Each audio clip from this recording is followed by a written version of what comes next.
Bismillahirrahmanirrahim. Assalamualaikum warahmatullahi wabarakatuh.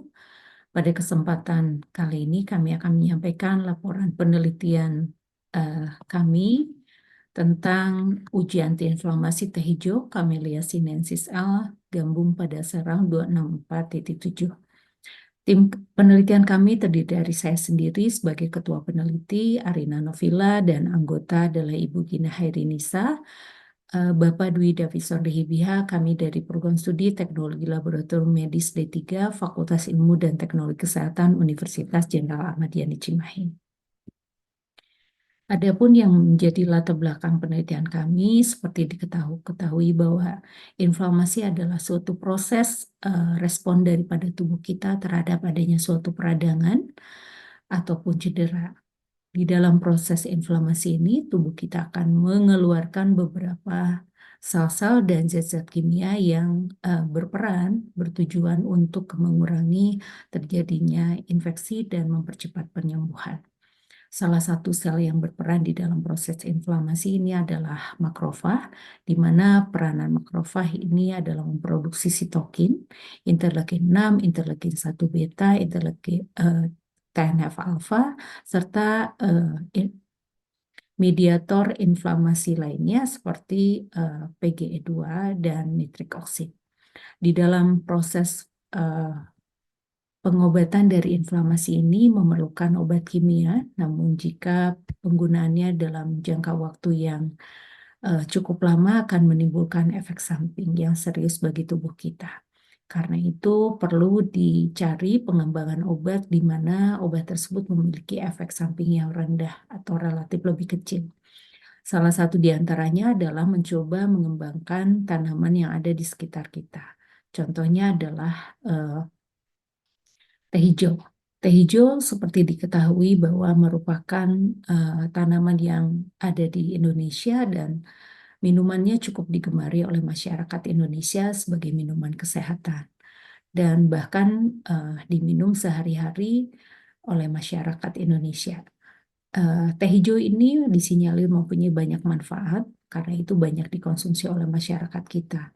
Salah satu di antaranya adalah kandungan yang terdapat di dalam teh hijau itu adalah ada polifenol, di mana di dalam polifenol itu ada katekin dan flavonoid.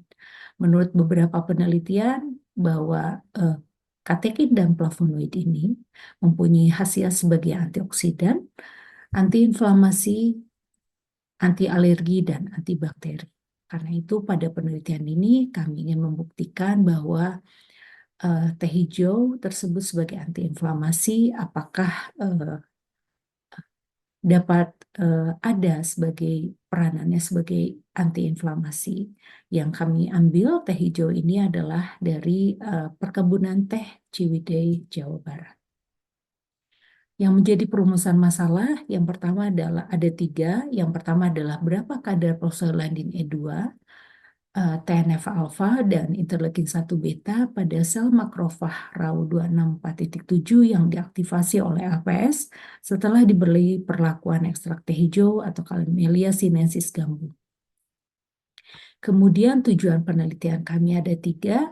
Yang pertama adalah mengetahui kadar prostaglandin E2, yang kedua adalah mengetahui kadar TNF-alfa, dan ketiga adalah mengetahui kadar interleukin 1 beta pada sel makrofag RAU264.7 yang diaktifasi oleh lipopolisakarida setelah diberi perlakuan ekstrak teh hijau Camellia sinensis gambung.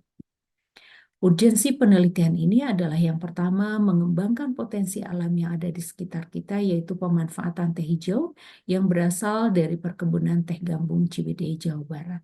Yang kedua, mengembangkan sumber antiinflamasi yang berasal dari alam, yaitu teh hijau yang berasal dari perkebunan teh gambung Ciwidey, Jawa Barat.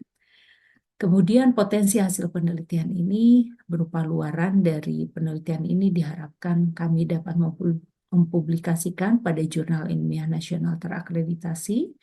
Yang kedua, memberikan informasi mengenai pemanfaatan teh hijau yang memiliki potensi sebagai sumber antiinflamasi dan memiliki efek samping yang relatif lebih kecil. Hasil penelitian ini terlampir, kami lakukan 2 konsentrasi. yaitu ekstrak teh hijau 12,5 dan 75 mikrogram per mililiter. Kami juga membandingkan dengan quercetin. Jadi quercetin ini adalah juga termasuk senyawa flavonoid, di mana dia juga sangat berkhasiat sebagai antioksidan. Konsentrasi yang kami pakai itu adalah di 12,5 dan 75 mikrogram per mililiter. Pada penentuan uji prostaglandin E2 ini terlihat bahwa quercetin 12,5 memiliki penghambatan terhadap kontrol positif sebanyak 48,85%. Sedangkan ekstrak teh hijau di konsentrasi 75 mikrogram per mililiter memberikan penghambatan yang cukup besar dibandingkan 12,5, yaitu 50,58%. Sedangkan hasil uji tumor nekrosis faktor alfa, di sini terlihat bahwa quercetin 12,5 mikrogram per mililiter mempunyai penghambatan yang cukup besar dibandingkan quercetin 75, yaitu sebanyak 54,72%. Sedangkan ekstrak teh hijau yang memberikan inhibisi atau penghambatan terhadap kontrol positif yang paling besar adalah ekstrak teh hijau 75 mikrogram per mililiter, yaitu sebesar 53,68%. Dan yang terakhir adalah pengujian terhadap protein interleukin 1 beta terhadap sel Rau264.7 setelah diinduksi oleh ekstrak teh hijau dan quercetin. Di sini terlihat bahwa pada quercetin konsentrasi 12,5 itu memberikan penghambatan yang lebih besar dibandingkan quercetin 75 mikrogram per mililiter, yaitu penghambatan sebesar 55,4%. Sedangkan ekstrak teh hijau yang memiliki penghambatan yang paling besar itu adalah di konsentrasi 75 mikrogram per mililiter, yaitu penghambatan sebesar 61,84%. Jadi seperti terlihat pada kelompok kontrol positif sel Rau264.7 yang diinduksi oleh LPS menghasilkan peningkatan yang signifikan, terutama pada TNF alfa, interleukin 1 beta, dan interleukin 6. Nah, sebelum penggunaan ekstrak teh hijau ini, kami juga melakukan pengujian uji sitotoksik untuk memastikan bahwa tidak ada efek negatif terhadap sel Rau264.7. Nah, pada tingkat multiseluler, TNF-alfa ini berperan mengkoordinasikan proses inflamasi dengan meningkatkan regulasi sitokin proinflamasi lainnya, seperti interleukin 6, interleukin 1, dan menginduksi angiogenesis, mengaktifkan faktor transkripsi NKFB, dan merangsang produksi nitrik oksid. Karena itu, TNF-alfa ini dijadikan sebagai agen antiinflamasi di dalam penelitian. Interleukin 6 dan interleukin 1 beta memiliki peranan yang sangat penting dan ini juga disintesis oleh makrofag. Yang pertama adalah interleukin 6 berperan mengaktifkan neutrofil dan sel NK dan berperan dalam respon imun fase akut dan dianggap sebagai mediator demam endogen yang dipicu oleh lipopolisakarida.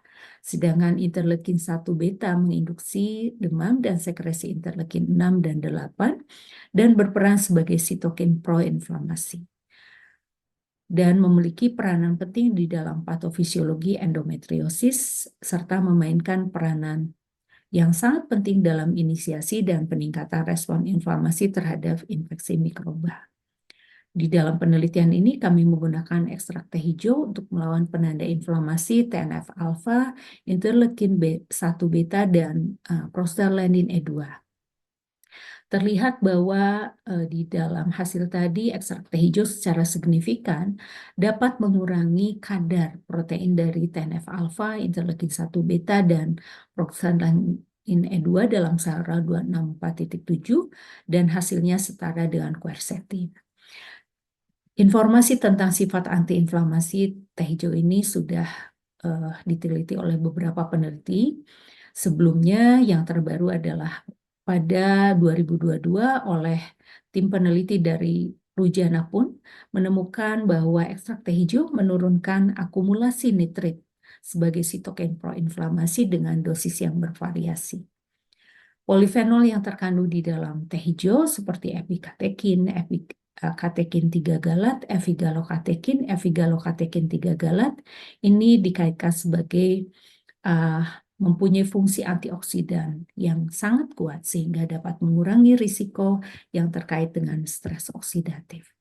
Sehingga dapat kami simpulkan pada hasil uji sitotoksik sebelumnya menunjukkan bahwa ekstrak teh hijau dan quercetin aman pada konsentrasi 12,5 sampai 100 mikrogram per mililiter dan ekstrak teh hijau 75 mikrogram per mililiter lebih baik dibandingkan ekstrak teh hijau 12,5 mikrogram per mililiter. Sedangkan quercetin itu adalah quercetin dengan konsentrasi yang lebih rendah yaitu 12,5 mikrogram per mililiter lebih baik dibandingkan quercetin 75 mikrogram per mililiter di dalam menghambat inflamasi melalui penurunan kadar protein inflamasi yaitu PGE2, interleukin 1 beta, dan TNF-alfa. Dan pada kesempatan ini kami mengucapkan terima kasih. Yang pertama adalah pada Areta Medika Utama, Biologi Molekuler and Biomedical Research Center yang telah membantu memfasilitasi dalam penelitian kami. Yang kedua adalah pada Lembaga Penelitian dan Pengabdian Masyarakat Universitas Jenderal Ahmad Yani yang telah memfasilitasi pembiayaan penelitian kami. Demikian paparan dari hasil penelitian kami. Kami akhiri wabillahi taufiq walhidayah. Wassalamualaikum warahmatullahi wabarakatuh.